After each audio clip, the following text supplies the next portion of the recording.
Касымбеков көчөсүнүн эки тарабына тротуар куруу каралган. Азыркы учурда бир тарабына тротуардын асфальт төшөө иштери жүрүп жатат.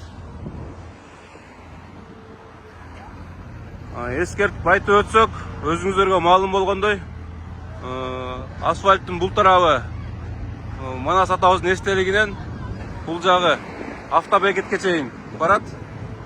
Узундугу 1,5 километр, туурасы 3 метрге чейин.